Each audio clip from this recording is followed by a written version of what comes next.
నిర్దోషముగా నడుచుకుని వారు ధన్యులు. ఆయన శాసనములు గైకొనుచు పూర్ణ హృదయముతో ఆయనను వెతకువారు ధన్యులు. దేవునికి స్తోత్రం చెప్దాం. హల్లెలూయా.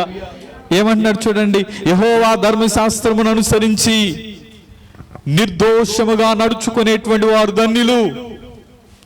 ఆ మాట చెప్పి ఆయన శాసనములు గైకొనుచు హృదయపూర్వకంగా ఆయన వెతుకువారు ధన్యులు. ఈ కీర్తనలో వరుసగా ఒక 4 విషయాలు చదివిస్తాను చూడండి. 45వ వచనం చదవండి.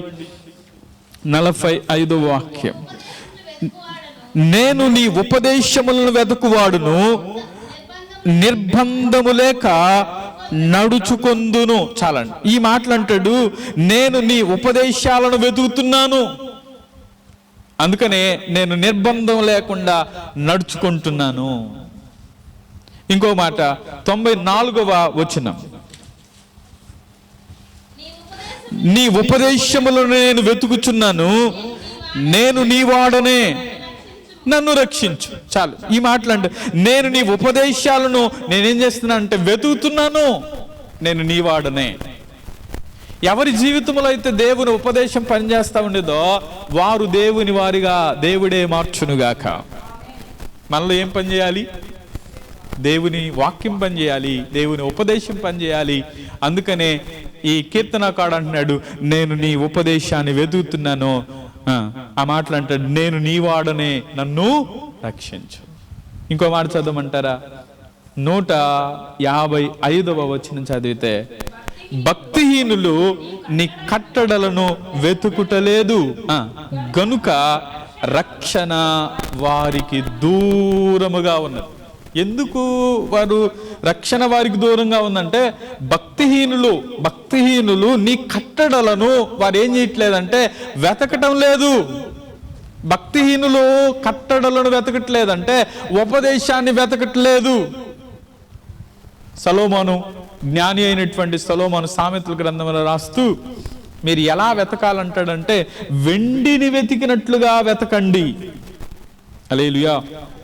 2వ అధ్యాయం 3వ వాక్యంలో, తెలివికై మొరపెట్టిన ఎడల, వివేచనకై మనవి చేసిన ఎడల, వెండిని వెతికినట్లు దాన్ని వెతికిన ఎడల, దాచబడిన ధనమును వెతికినట్లు దాన్ని వెతికిన ఎడల, యెహోవా యందు భయభక్తులు కలిగి ఉండుట ఎట్టుదో నీవు గ్రహించెదవు, దేవుని గూర్చిన విజ్ఞానము నీకు లభించును. ఎప్పుడు దేవుని గూర్చిన విజ్ఞానము నీకు లభిస్తుంది అంటే, నీవు వెండిని వెతికినట్లుగా దాన్ని వెతకాలి, దాచబడిన ధనమును వెతికినట్లుగా. కొన్నిసార్లు మనం ఓ తాళం కోసం ఏం చేస్తాం చెప్పండి? ఇల్లంతా ఎదుగుతాం. ఒక్కోసారి చేతిలోనే ఉండిద్ది, ఏది సంకన పిల్లలను పెట్టుకుని కొంతమంది పిల్లడేరి అని ఎదుగుతుందంట. ఎక్కడుంది? చంకలోనే ఉంది. కొన్ని సందర్భాలు అలాంటివి కూడా జరుగుతూ ఉంటాయి. సరే, మనం దేవుని సన్నిధిలో దేవుని వెతుకుతూ, దేవుని సన్నిధిని వెతుకుతూ, దేవుని ఉపదేశం, దేవుని మాట కొరకై మనం కనిపెడుతూ ఉన్నప్పుడు, అందుకనే భక్తిహీనుడేమో ఏం లేదు, వెతకటం లేదు కాబట్టి వాడికి రక్షణ దూరంగా ఉంది. మరి ఉపదేశాన్ని వెతికే వారికి రక్షణ ఎలా ఉంటుంది? సమీపముగా ఉండునుగాక. కాబట్టి మనం వెతకాల్సింది ఉపదేశాన్ని.